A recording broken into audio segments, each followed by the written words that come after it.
Hey there peeps, mewmew here, and welcome back to Danmachi Memoria Freese. Over the last few days, we've been talking about different areas in the game, such as units, CP information, how to farm, what to farm. We've also talked about how to craft, and there's so much in this game, and there's probably so much I've missed.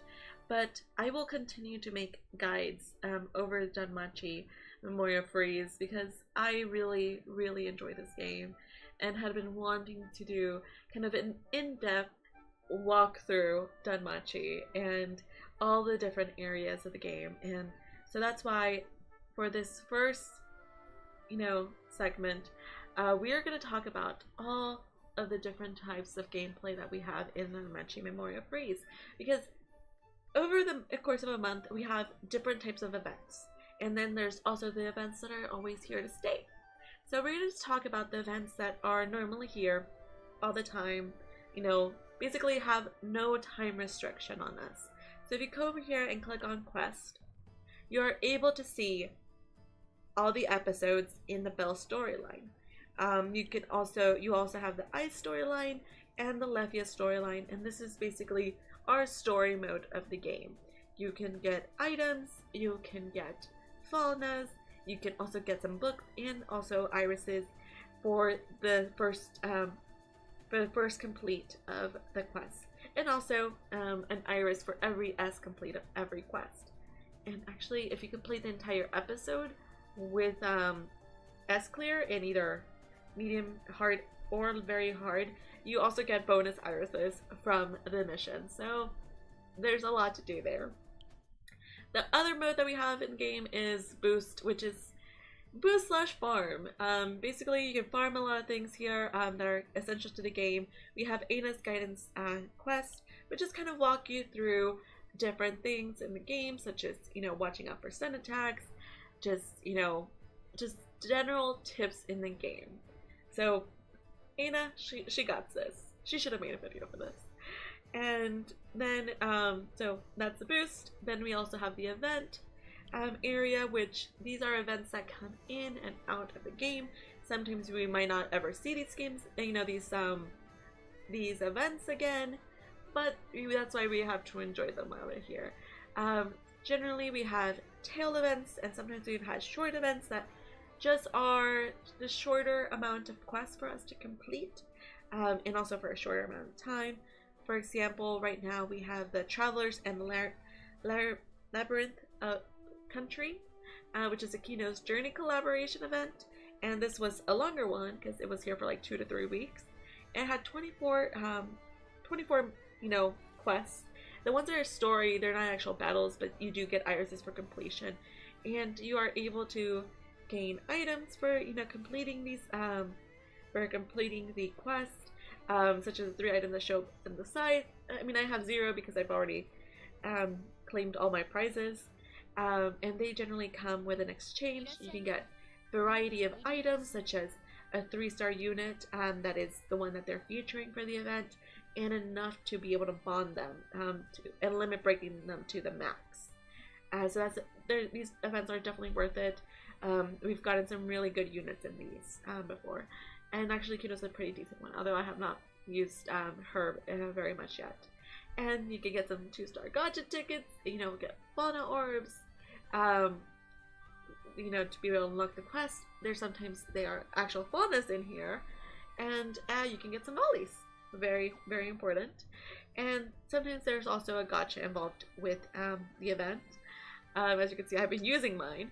But you can get several different items and books and even bonus in this, so it's very important that you do these so you can progress in your game. And they help you.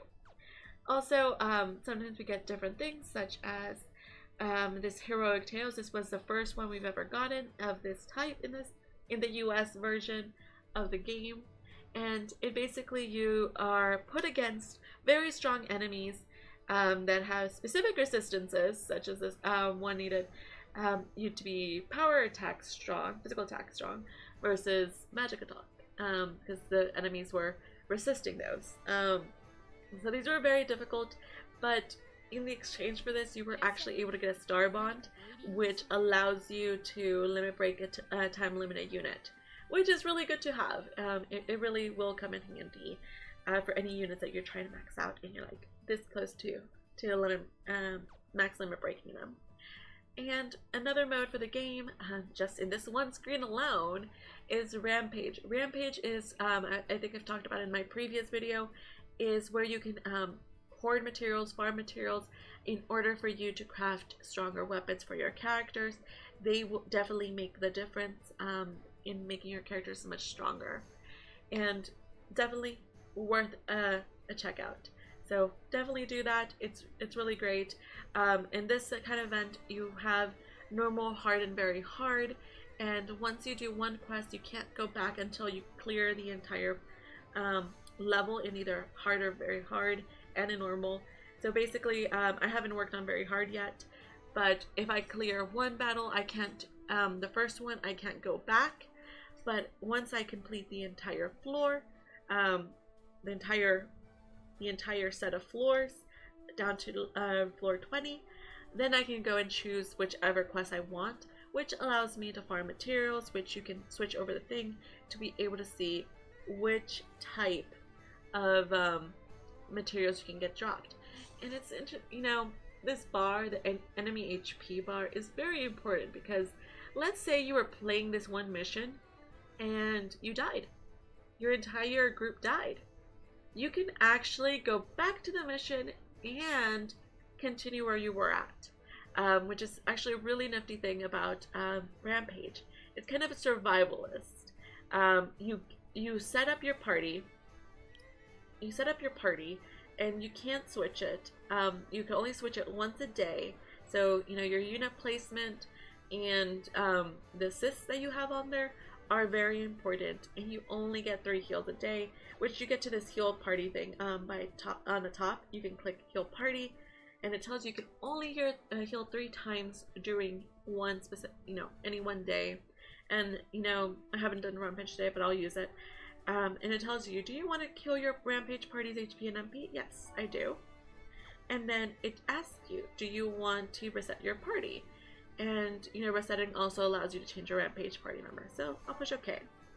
And something nifty about this is that it allows you to do an auto formation. So I will click it. So basically it selects your units by their level. And so now they've made me a little set just by their levels. So highest level with highest level, and so forth. I don't recommend this. I don't at all, because there's some really important things that you need to know about your units, and some units work better with others, especially depending on their skills. Like for example, for my Lefia, I would rather have Freya on her because of the boost to her magic attack, and some things for Rampage because it is a survival thing that you continue going until you're all dead, and then you have to heal your party back.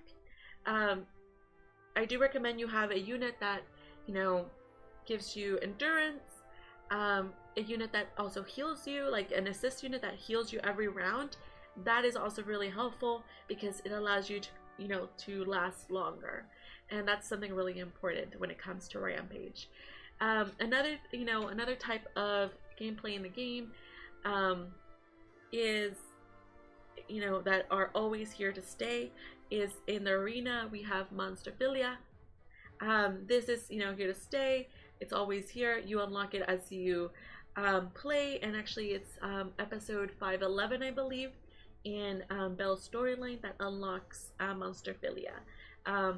Well, the arena, so you can come in here and play monsterphilia or any of the other events that are going on, and you progress this by just getting enough score by either damage or surviving much longer in the battles.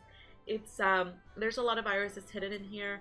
I need to work on it. I've just been focusing on time limited events opposed to monsterphilia because of stamina. But I think in the coming weeks I'll be playing more monsterphilia to be able to get those irises. Also, 2 other really big components in this game are war games and record buster. So these happen every other week, quite literally. Record Buster Season 3 just started this past Wednesday, May 9th. And actually, by the time I release this video, it will be over and we should be on the next season of War Games.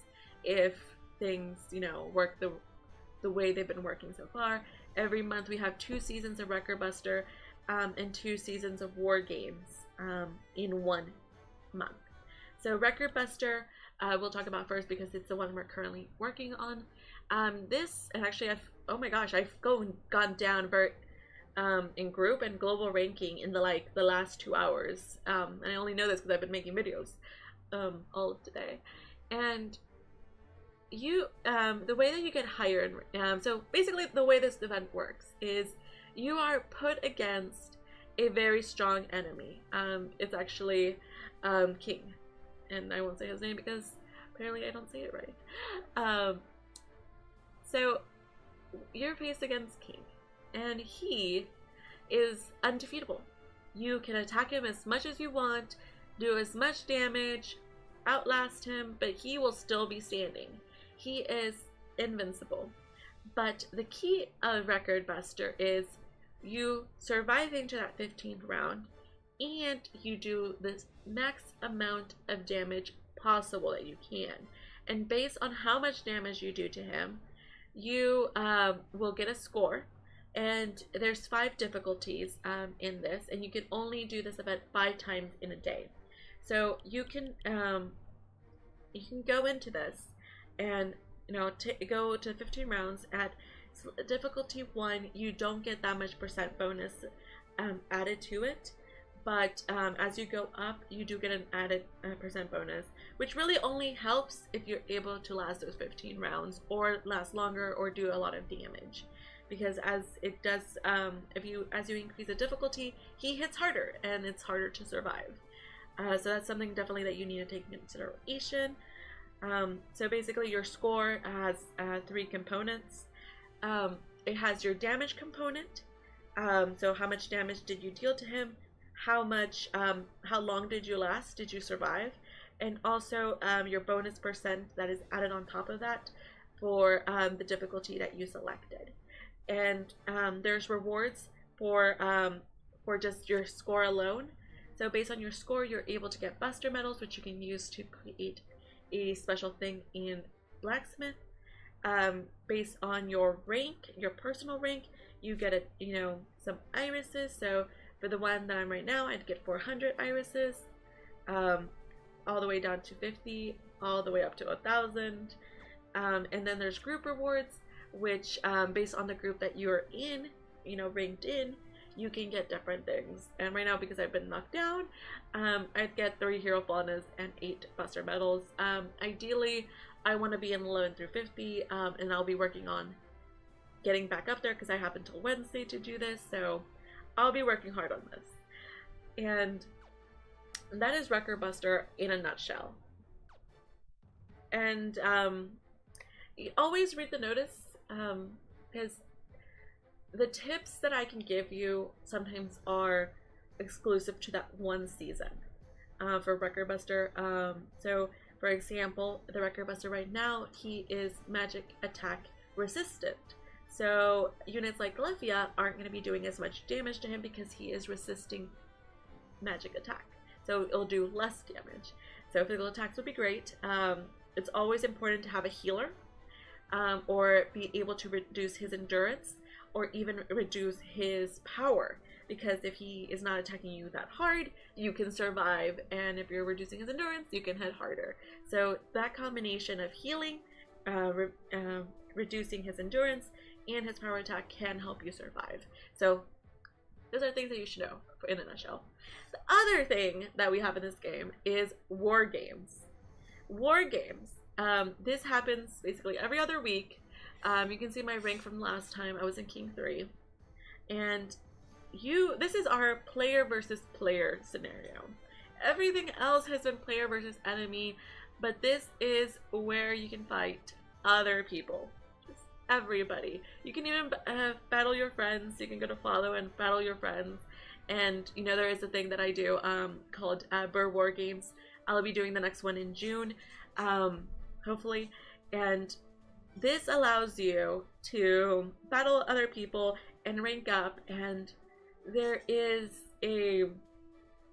are prizes associated with where you end up at, such as so rank up prizes. This is by you just reaching these additional levels. I mean, you start all the way down at little rookie, and in order to get to little rookie 2, you have to have 1,060 points, and you can go all the way up to the hero class, to hero 3, which is by 36,000 points. And it doesn't show hero 2 or 1 because those are very special ranks, which I'll show you in a little bit. So these are the points that you need to enter all these classes, and you do only get 10 irises by ranking up. And then when you get to king, you are able to get a hero fauna for joining each of these ranks. And finally, when we talk about rewards, so in hero 1, if you're the top player, you get 1,000 irises. If you're hero 2, so your rank is between 2 and 50, in global ranking, you get 800 irises. In hero 3, you get 750 irises, and you can see the irises progress downward, up down to 25 irises. Just by playing once, because that's little rookie 3, so at least play once and get 25 irises. It's this event, and it's really worth it. And as I've talked about before, there's so many irises in this game just by playing. Just play, and you can do a lot.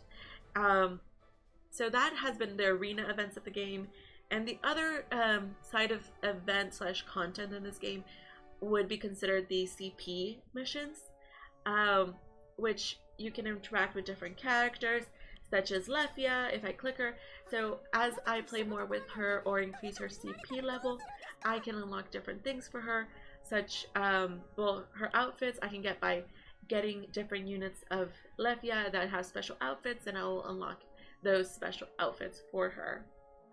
So, and then I can switch her between the outfits that she has, which I like her battle costume because it's super cute. And then we have voice, which is you can unlock different things that she can say at different CP levels, and this is true for all of the interact characters. But also, there is story component on this, and I know I've talked about it in my CP video a few days ago, so check that out for more details. But there's, story for the outfits that she has. There's story, so you can get some, some irises for doing these, and there's special quests that you can do for her, and also any of the 20 characters that are in the interact page. There's only 20 characters. Yes, I don't have Ryu.